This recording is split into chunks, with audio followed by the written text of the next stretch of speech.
الحمد لله وحده والصلاة والسلام على من لا نبي بعده. أهلا بكم متابعين الكرام متابعين قناتي.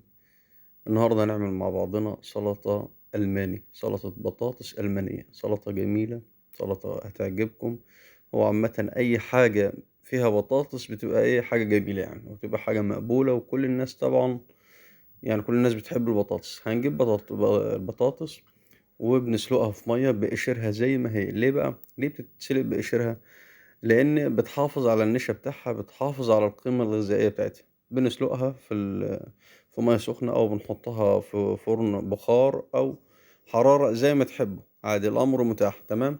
طبعًا زي ما قُلت لكم إن بقشرها بتحافظ على النشا بتاعها، على القيمة الغذائية بتاعتها. ومعانا خيار مخلل، يبقى سلقنا البطاطس أو سويناها، ومعانا الخيار مخلل.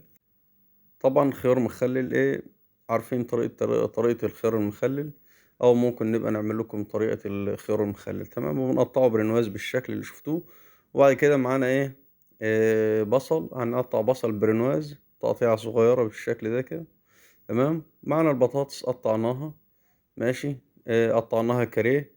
بعد كده هنحط بقى المكونات بتاعتنا. حطينا الخيار، حطينا معانا بقدونس مفروم، معانا البصل، تمام.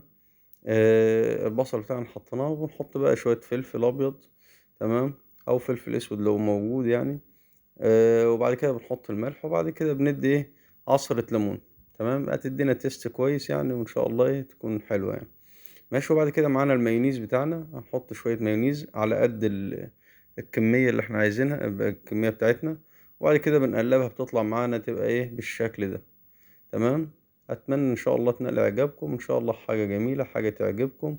أتمنى تجربوها، تمام، وتشتركوا في القناة. هتشوفوا كل حاجة جديدة إن شاء الله عندنا، هتشوفوا هنا كل حاجة جديدة، تمام. دايمًا حريص على إن أنا أجيب لكم حاجات جديدة، حاجات يعني تفيدكم، تمام. غرفناها في البولة بتاعتنا. بعد كده بقى هنجرنشها بورد الطماطم. هاعلّمكم برضه إزاي تعملوا ورد الطماطم. بتجيبوا الطماطماية مثلًا كده، وبتقطّعوها من تحت من القاعدة بتاعتها، بيتعمل لها قاعدة. وبعد كده بامشي معاها مع القشرة لحد ما أهم حاجة القشرة ما تتقطعش منّي، تمام. وبالشكل ده كده وأبدأ ألفّها، تمام.